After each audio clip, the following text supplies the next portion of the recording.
시와 그림 그리고 음악으로 만나는 또 하나의 공간, 금요 선셋에 오신 여러분을 환영합니다. 별을 노래하는 마음으로 세 번째 시간입니다. 윤동주의 시를 함께 만나볼 텐데요.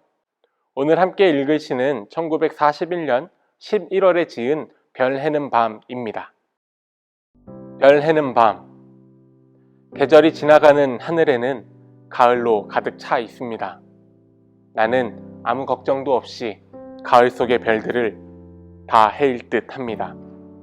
가슴 속에 하나둘 새겨지는 별을 이제 다 못 해는 것은 쉬 아침이 오는 까닭이요, 내일 밤이 남은 까닭이요, 아직 나의 청춘이 다하지 않은 까닭입니다. 별 하나의 추억과 별 하나의 사랑과 별 하나의 쓸쓸함과 별 하나의 동경과 별 하나의 시와 별 하나의 어머니. 어머님, 나는 별 하나의 아름다운 말 한마디씩 불러봅니다. 소학교 때 책상을 같이 했던 아이들의 이름과 폐, 경, 옥 이런 이국 소녀들의 이름과 벌써 애기 어머니 된 계집 애들의 이름과 가난한 이웃 사람들의 이름과 비둘기, 강아지, 토끼, 노새, 노루, 프란시스 잠, 라이너 마리아 릴케 이런 시인의 이름을 불러봅니다. 이네들은 너무나 멀리 있습니다. 별이 아스리 멀듯이. 어머님, 그리고 당신은 멀리 북간도에 계십니다. 나는 무엇인지 그리워 이 많은 별빛이 내린 언덕 위에 내 이름자를 써보고 흙으로 덮어버리었습니다. 나는 밤을 새워 우는 벌레는 부끄러운 이름을 슬피하는 까닭입니다. 그러나 겨울이 지나고 나의 별에도 봄이 오면 무덤 위에 파란 잔디가 피어나듯이 내 이름자 묻힌 언덕 위에도 자랑처럼 풀이 무성할 계획다. 별 하나의 추억과 별 하나의 사랑과 별 하나의 쓸쓸함과 별 하나의 동경과 별 하나의 시와 별 하나의 어머니. 우리가 너무 잘 알고 있는 구절이죠. 별마다 아름다운 말 한마디씩 붙여 노래했던 오늘의 시 별 해는 밤은요, 윤동주가 1941년 11월 5일 연희전문학교 4학년 마지막 학기 졸업을 앞두고 졸업작품과 같은 시집을 완성하고자 적은 시입니다. 여러분은 고등학교를 졸업하며 대학과 직장을 선택하실 때 어떤 고민으로 학교와 직장을 선택하셨나요? 저마다 거는 기대와 저마다 그리는 미래를 향해 선택하셨을 것입니다. 윤동주 역시 연희전문학교를 입학하며 기대한 미래가 있었습니다. 연희전문학교가 어떠한 곳인지 묻는 후배 장덕순에게 한 대답이 그 기대를 잘 표현하고 있는데요. 문학은 민족 사상의 기초 위에 서야 하는데 연희전문학교는 전통과 교수 그리고 학교의 분위기가 민족적인 정서를 살리기에 가장 알맞은 배움터이다. 윤동주는 민족 사상의 기초 위에 서 있는 문학을 위해 연희전문학교에 입학하였던 것 같습니다. 윤동주의 아버지는 그가 의과에 지망하기를 요구했지만 윤동주는 밥을 굶으면서까지 문과 지망을 고집해 결국 문과에 진학했다고 전해집니다. 그가 그토록 쓰고자 했던 민족 사상의 기초 위에 선 문학, 그런 글은 어떤 글이었을까요?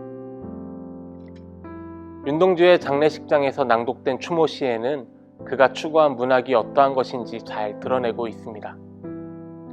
차디찬 하숙방에 한솥밥을 노느며 시와 조선과 인민을 말하던 시와 조선과 인민과 죽음을 같이 하려던 내 벗들이 여기와 기다린 지 오래다.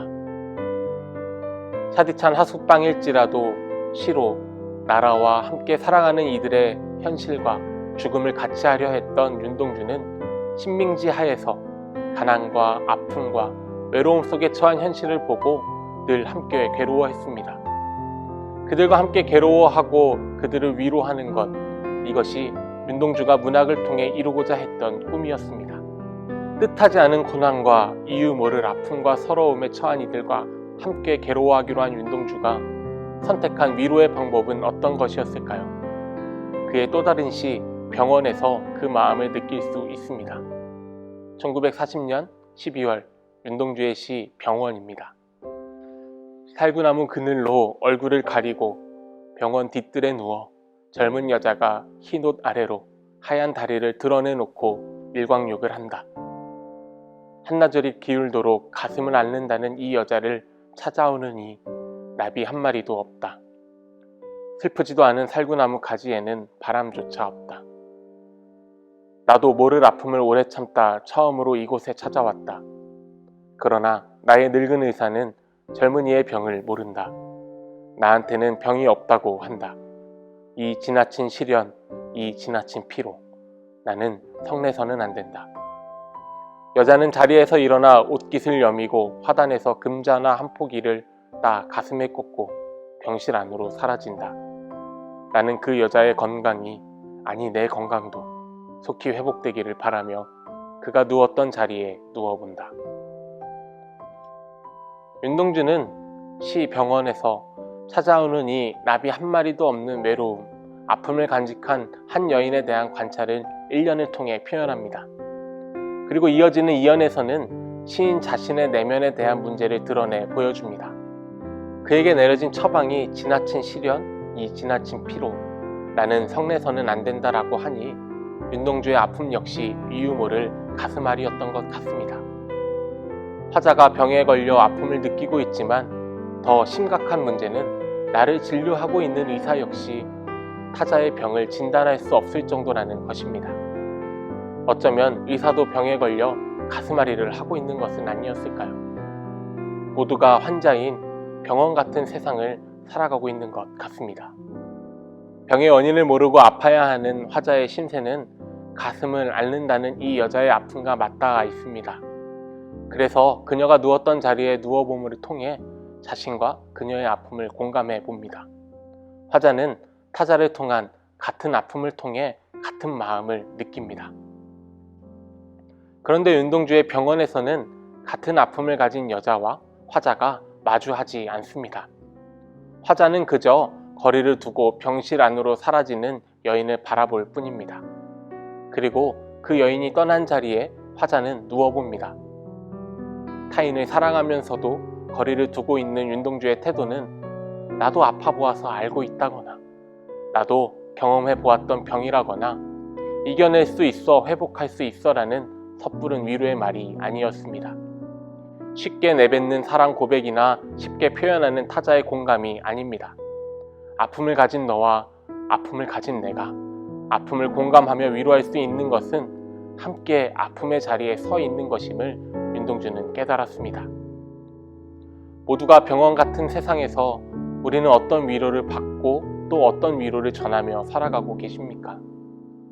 윤동주는 졸업을 앞둔 1941년 별 해는 밤을 적으며 시집을 한 권 완성합니다. 그리고 그는 그동안 적은 시 중 19편을 추려서 자선 시집을 출판하려 했습니다. 그리고 그 시집의 제목을 병원으로 하려고 하였습니다. 윤동주가 쓴 육필 원고지를 보면 병원이라고 한자로 썼다가 지운 흔적이 흐릿하게 보입니다. 윤동주는 친구 정병욱에게 자필로 작성한 3권의 시집 중 한 권을 선물하며 시집을 병원으로 이름 지으려 했던 이유를 지금 세상은 온통 환자 투성이기 때문이라고 하였다고 합니다. 그리고 병원이란 앓는 사람을 고치는 곳이기 때문에 혹시 오늘 이 시집이 앓는 사람들, 아픈 사람들에게 도움이 될 수 있을지도 모르지 않겠느냐고 이야기했다곤 합니다. 윤동주에게 있어 병원 같은 세상에서 캄캄한 하늘에 여전히 빛나고 있는 별빛은 그와 함께 살아가는 사람들의 이름이었습니다. 시편 147편에 별들의 수요를 세시고 그것들을 다 이름대로 부르시는도다라는 말씀처럼 오늘 비록 가슴앓이로 살아가고 있을지라도 모든 이름은 그저 단순한 기호가 아니라 하나님의 꿈과 목적이 담겨져 있는 존재입니다. 그 이름은 가슴앓이라는 어둠에 묻히지 않으며 어떤 깊이 어둠일지라도 여전히 빛나는 별과 같은 존재입니다. 오늘 윤동주의 시는 그 별들, 그 이름들의 아픔과 함께 아파하고 있음이며 섣부른 위로와 섣부른 공감이 아니라 함께함을 통해 누리는 회복을 이야기합니다. 오늘 밤 당신의 하늘을 빛내는 별은 누구이며 그 별은 어떤 아픔으로 빛을 내고 있습니까? 한 주간의 삶을 마무리하며 오늘도 아픔으로 하루를 버텨낸 가난한 이웃들, 고통의 이웃들, 눈물의 이웃의 이름을 별 하나마다 새기며 함께 빛나는 저녁이 되시기를 바랍니다.